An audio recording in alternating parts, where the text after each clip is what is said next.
Hello student, आज हम कक्षा 10 एसएसटी में लोकतंत्र पढ़ने वाले हैं। इससे पहले राज्य सरकार ने कंप्लीट कर लिया था। लोकतंत्र को देखें तो लोकतंत्र हम बहुत पहले से 6 क्लास से ही पढ़ रहे हैं। क्या होता है, क्या नहीं होता, किस प्रकार किसकी परिभाषाएं हैं, ये सारी चीजें हम जानते हैं। लोकतंत्र 2 शब्दों से बना है। इसका अंग्रेजी का अर्थ है डेमोक्रेटिक, डेमोक्रेसी। अंग्रेजी में इसे कहते हैं डेमोक्रेसी। लोकतंत्र 2 से बना है, डेमोक्रेटिया।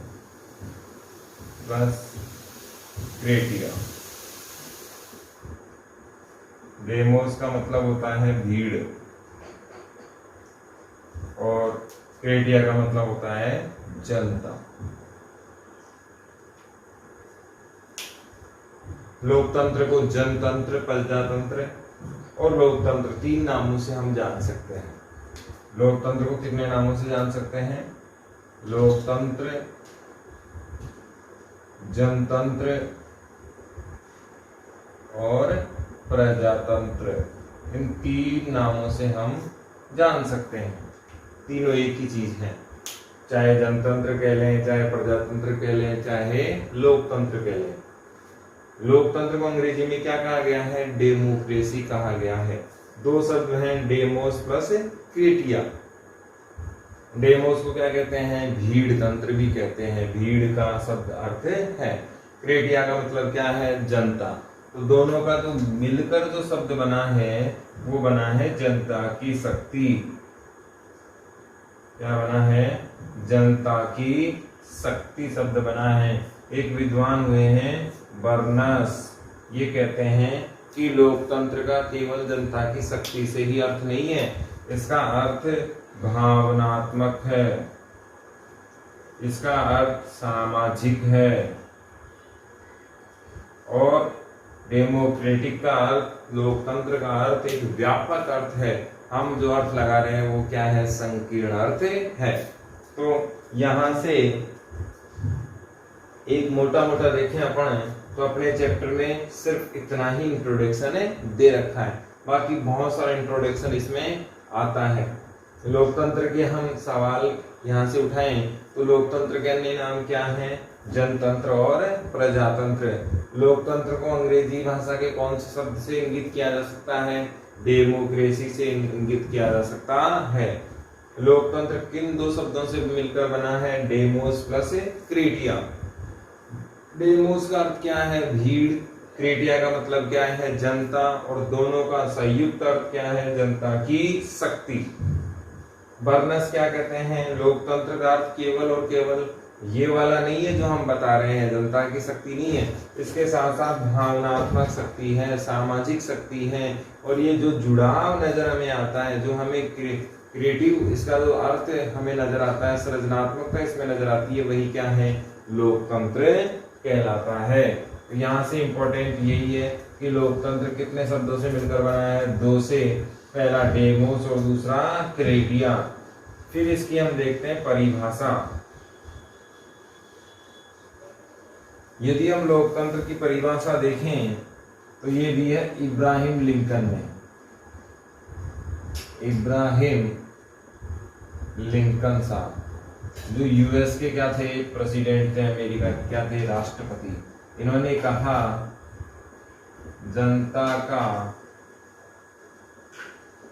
जनता के लिए जनता का शासन क्या कहलाता है? लोकतंत्र कहलाता है। बहुत प्रसिद्ध परिभाषा है, आपको याद होनी चाहिए। जनता के लिए जनता का शासन क्या कहलाता है?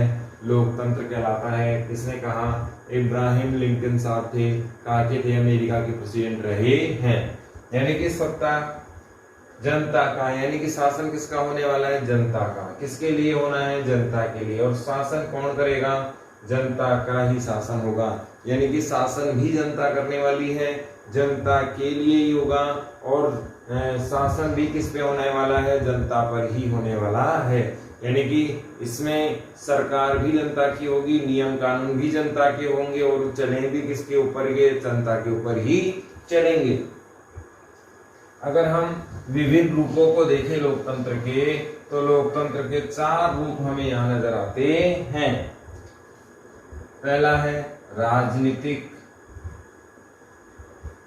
दूसरा है सामाजिक,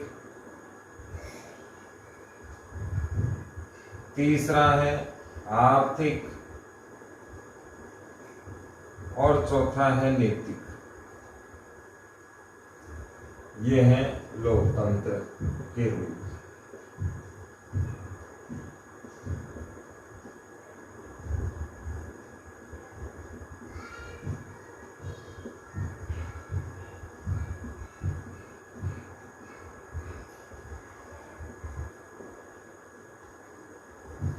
अगर हम देखें तो लोकतंत्र के कितने प्रकार के रूप हैं, तो 4 प्रकार के रूप हैं। पहला कौन सा है, राजनीतिक लोकतंत्र है। दूसरा कौन सा है, सामाजिक लोकतंत्र है।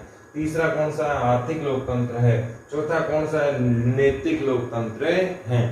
राजनीतिक लोकतंत्र की बात करें तो जनता में किस प्रकार की व्यवस्थाएं पाई जाती हैं, जनता में किस प्रकार का मामला है। शुरुआत में हम देखें तो यह व्यक्तिवादी व्यवस्था थी। शुरुआत में देखें तो व्यवस्था कैसी थी, व्यक्तिवादी थी, क्योंकि शासन कौन चलाता था, राजा चलाता था। धीरे धीरे इसमें बदलाव आया और बदलाव आकर ये कैसे हो गया, उदारवादी व्यवस्था हो गई। कैसी व्यवस्था हो गई, उदारवादी व्यवस्था हो गई। मार्क्सवादियों ने इसे पूंजीवाद माना है। मार्क्सवादियों ने इससे किसका समर्थन किया है, पूंजीवाद का समर्थन किया है। ये 3 बातें अपन समझते हैं। पहले व्यक्तिवादी क्या होता है, ऐसी व्यवस्था जिसमें व्यक्ति का वर्चस्व हो, ऐसी व्यवस्था जिसमें शासन चलाने वाला व्यक्ति हो, नियम कानून वाला व्यक्ति हो और चारों व्यवस्थाएं, चारों तरफ की जो व्यवस्थाएं, पूरी व्यवस्थाएं उसके हाथ में हो। लाइक दैट प्रिंस, राजा। राजा की यदि हम बात करें तो राजा ही शासन चलाता था, राजा के नियम कानून होते थे, अंतिम निर्णय भी किसका होता था, राजा का ही होता था। ये व्यवस्था कौन सी व्यवस्था कहलाती है, व्यक्तिवादी व्यवस्था कहलाती है कि व्यक्ति ही क्या होगा, सर्वे सर्वा इसमें होगा। आगे देखें, इसमें कुछ उदारवाद का मतलब होता है कुछ छूट देना। नियमों की जो कठोरता थी, नियमों की जो बेहद यूं कहें स्ट्रांगनेस था, एक लकीरवाद था, रूढ़िवाद था, उसमें क्या आया, बदलाव। और उसकी जगह क्या आ गया, उदारवाद। नियमों में छूट आई, व्यवस्था आई, जागरूकता आई। जागरूकता क्यों आई हम जानते हैं, अंग्रेजी शिक्षा के कारण आई। बाहर की क्रांतियों के संपर्क में हम लोग आए, मैगजीन्स आए, आंदोलन हुए, बहुत सारी चीजें आई जो 1857 की क्रांति में हम लोग पढ़ते हैं। तो इसके बाद क्या है, उदारवादी बनाया। उदारवाद का मतलब होता है नियमों में छूट। जो कठोरता थी उसमें क्या आई, कमी। कमी आने के कारण लोकतंत्र आया, जागृति आई। मार्क्सवाद कौन है, ये आपको थोड़ा सा देखना है। मार्क्सवादियों को अगर देखें तो जर्मनी के एक विद्वान हैं कार्ल मार्क्स, जिनका जन्म 1818 में हुआ था। जर्मनी के विद्वान का नाम क्या है, कार्ल मार्क्स। और कार्ल मार्क्स का जन्म कहाँ हुआ, 1818 में। इनके द्वारा जो सिद्धांत दिए गए वो मार्क्सवादियों के सिद्धांत कहलाते हैं। ऐसा नहीं है कि अकेले ही मार्क्सवादी हैं, हीगल है, रोजा लक्समबर्ग है, अपने फायरबाख है, कार्ल मार्क्स है, ये सब मार्क्सवादी हैं। यानी कि मार्क्स के सिद्धांत का जो समर्थन कर रहे हैं वे सब के सब क्या है, मार्क्सवादी कहलाएंगे। तो मार्क्सवादी क्या है, एक प्रकार की विचारधारा है, जैसे उदारवादी एक प्रकार की क्या है, विचारधारा है। तो मार्क्सवाद की विचारधारा किसने दी, कार्ल मार्क्स ने दी। कार्ल मार्क्स कहाँ के थे, जर्मनी के थे। इनका जन्म कब हुआ, 1818 में हुआ। और ये क्या कहते हैं, ये किसका विरोध करते हैं, पूंजीवाद का विरोध करते हैं। पूंजीवाद व्यवस्था क्या होती है, ऐसी व्यवस्था जिसमें केवल और केवल किसका ध्यान रखा जाए, अमीरों का ध्यान रखा जाए। जिसके पास जितना पैसा है वो उस पैसे से कितना भी चाहे कमा ले। कौन सी व्यवस्था कहलाती है, पूंजीवादी व्यवस्था कहलाती है। कहाँ पाई जाती है, अमेरिका में पाई जाती है। इसमें अमीर और अमीर हो जाता है और गरीब हो जाता है। कौन सी व्यवस्था कहलाती है, पूंजीवादी व्यवस्था कहलाती है। और इसका विरोध किसने किया था, कार्ल मार्क्स ने किया था। इनका क्या मानना था? इनका मानना था कि समाज में सब कैसे होने चाहिए, बराबर बराबर होने चाहिए। राज्य का भी इन्होंने विरोध किया। क्यों?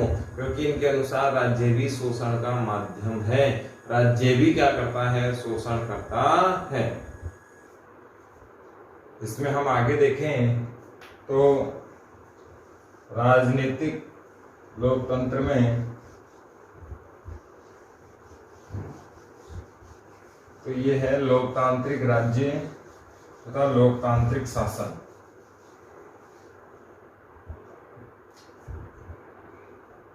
लोकतांत्रिक राज्य तथा लोकतांत्रिक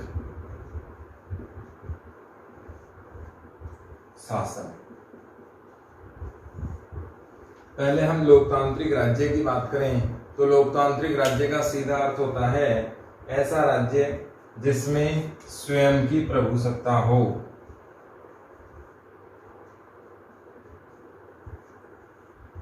स्वयं की क्या हो? प्रभुसत्ता हो। ये प्रभुसत्ता क्या है, इसको समझने के लिए एक स्टेप पीछे चलते हैं। किसी भी राज्य के लिए या किसी भी देश के लिए 4 चीजें आवश्यक हैं। पहली चीज है भूभाग, दूसरी चीज है जनता, तीसरी चीज है सरकार और चौथी चीज है प्रभुसत्ता। किसी भी देश को देश कहलाने के लिए, किसी भी राज्य को राज्य कहलाने के लिए 4 चीजें जरूरी हैं। यदि इनमें से एक भी कम कर दी जाए तो वो ना तो देश कहला सकता, ना राज्य कहला सकता, ना कोई स्वतंत्र स्वायत्त क्षेत्र कहला सकता है। अगर भूभाग नहीं हो, जमीन नहीं हो, तो उसका स्ट्रक्चर हम लोग बना नहीं सकते। सॉरी। उसके बाद अगर हम देखें जनता का होना भी क्या है? बेहद जरूरी है। पहला क्या है इसमें? भूभाग होना चाहिए। दूसरा क्या है? जनता होनी चाहिए, क्योंकि शासन किस पर होता है? जनता पर होता है। तीसरा सरकार, शासन चलाएगी कौन? सरकार ही चलाएगी। कोई ऐसी सोशल बॉडी होनी चाहिए, वो क्या है? सरकार। और अंतिम है प्रभुसत्ता। भूभाग हम समझते हैं क्योंकि ये जमीन होती है। जनता हम समझते हैं हम लोग हैं। सरकार हमने पढ़ ली, 3 रूप थे इसके। पहला व्यवस्थापिका, कार्यपालिका और न्यायपालिका, 3 अंग इसके थे। इसके बाद हम देखते हैं प्रभुसत्ता। ये बेहद इंपॉर्टेंट है। पूरे राजनीतिक पॉलिटिकल साइंस आप जब तक पढ़ेंगे, एसएसटी आप जब तक पढ़ेंगे, तब तक ही आपके आता रहेगा। प्रभुसत्ता का अर्थ है अपने क्षेत्र में, अपने क्षेत्र में या सीमा में स्वतंत्र होकर फैसले लेना क्या कहलाता है? प्रभुसत्ता कहलाता है। जैसे नरेंद्र मोदी जी भारत सरकार के प्रधानमंत्री हैं और उनका मंत्रिपरिषद देश के लिए यदि कोई कानून बनाए तो क्या पाकिस्तान, अमेरिका, चाइना से राय लेगा? नहीं, क्योंकि हम कैसी सत्ता रखते हैं? प्रभुसत्ता रखते हैं। देश के भीतर, देश की सीमाओं के अंदर हम स्वतंत्र होकर निर्णय ले सकते हैं। यही क्या कहलाती है? प्रभुसत्ता कहलाती है। यहाँ पर और देखें, आप इसको सामाजिक स्तर में देखें, हम हमारे परिवार में देखें। परिवार एक प्रभुसत्ता का उदाहरण नहीं हो सकता, क्योंकि परिवार के ऊपर राज्य के कानून चलते हैं, परिवार के ऊपर सामाजिक कानून है। लेकिन देश स्वतंत्र है, देश जो चाहे निर्णय ले सकता है। चाहे तो चाइना से युद्ध लड़ सकता है, चाहे तो चाइना से समझौता कर सकता है। देश को कोई रोकने वाला नहीं है। जैसे हमारे घर में क्या बनेगा, ये हमारा परिवार डिसाइड करता है। लेकिन ये प्रभुसत्ता का उदाहरण नहीं हो सकता, क्योंकि हमारी मजबूरी है। हम समाज से जुड़े हुए हैं, हम सरकार के नियमों से जुड़े हुए हैं। इसीलिए वही चीजें हम लोग कर सकते हैं तो जिसकी परमिशन हमें सरकार, समाज, हमारी परंपराएं देती हैं। लेकिन प्रभुसत्ता के बारे में देखें, भारत सरकार को किसी चीज से आपत्ति है तो उसे तुरंत हटा सकती है। यदि भारत सरकार चाहे तो किसी भी चीज को जोड़ भी सकती है। ये क्या कहलाएगी? हमारी प्रभुसत्ता कहलाएगी। तो किसी भी देश के लिए कितनी चीजें आवश्यक हैं? 4 चीजें। भूभाग हमें समझ में आता है, जनता हम समझ चुके हैं, सरकार हम जानते हैं, प्रभुसत्ता का अर्थ हमने देख लिया है कि ऐसी व्यवस्था जिसमें हम स्वतंत्र होकर क्या ले सकें, निर्णय ले सकें हमारे क्षेत्र में बिना किसी भारी दबाव के, हमारी प्रभुसत्ता कहलाएगी। एक प्रकार से आजादी है जिसमें बाहरी दबाव किसी प्रकार का कोई नहीं रहता है। तो लोकतांत्रिक राज्य में सबसे पहला जो बिंदु है वो क्या है, प्रभुसत्ता है। कि हम हमारे क्षेत्रों में, हम हमारा जितना भी इलाका है, हमारा जितना भी क्षेत्र है, उसमें क्या रखते हैं, प्रभुसत्ता रखते हैं। बिना किसी भारी दबाव के हम निर्णय ले सकते हैं, हमें कोई रोकने वाला नहीं है। प्लस लोकतांत्रिक राज्य में सबसे बड़ी बात ये भी है कि शासन भी किसका होगा, हमारा ही होगा। प्रभुसत्ता तो होगी, शासन भी हमारा होगा, नियम कानून भी हमारे होंगे, और कुल मिला के कहें तो पूरा शासन हमारा ही होगा। ये क्या कहलाता है, लोकतांत्रिक राज्य कहलाता है। लोकतांत्रिक राज्य वास्तव में परिभाषा के रूप में देखें तो ऐसा राज्य है जो जनता के मूल्यों को, जनता की भावनाओं को, जनता की श्रद्धा को पूरे करने के लिए प्रयास करे तो क्या कहलाएगा, लोकतांत्रिक राज्य कहलाएगा। राज्य अध्यक्षात्मक होता है, लोकतांत्रिक होता है, तानाशाही होता है, अराजकतावादी होता है, बहुत प्रकार के राज्य की हम बात कर सकते हैं। लेकिन लोकतांत्रिक राज्य का लक्ष्य केवल एकमात्र होता है, अपनी जनता की इच्छा के अनुसार शासन चलाना। दूसरा इसमें है लोकतांत्रिक शासन। लोकतांत्रिक शासन की बात करें तो शासन चलता है सचिवालय से। सचिवालय से क्या चलता है, शासन चलता है। और सचिवालय किसके अधीन होता है, मंत्री परिषद के ही क्या होता है, ये अधीन होता है। मंत्री परिषद क्या चलाता है, सचिवालय को चलाता है। तो लोकतांत्रिक शासन का हुआ कि सत्ता में जो लोग आएंगे, चाहे वो मंत्री परिषद हो, चाहे वो किसी भी प्रकार की सरकार के हिस्सेदार हों, वे सब कौन सी विधि से आएंगे, लोकतांत्रिक विधि से आएंगे, लोकतंत्र के जरिए चुनकर आएंगे। इनमें कोई कंफ्यूजन नहीं होना चाहिए। कुल मिला के राजनीतिक लोकतंत्र का अर्थ है कि राजनीति में जो कार्यक्रम होंगे, जो घटनाएं होंगी, चाहे वो मतदान के माध्यम से होंगी, चाहे वो किसी भी तरीके से हो, उसमें क्या शामिल होना है, लोकतंत्र होना है। जनता की भूमिका उसमें निश्चित आनी है। हर हाल में जनता ही अंतिम निर्णय करेगी। किससे संबंधित, राजनीतिक लोकतंत्र से संबंधित। तो लोकतंत्र का पहला रूप हमने देख लिया, वो क्या था, राजनीतिक लोकतंत्र था।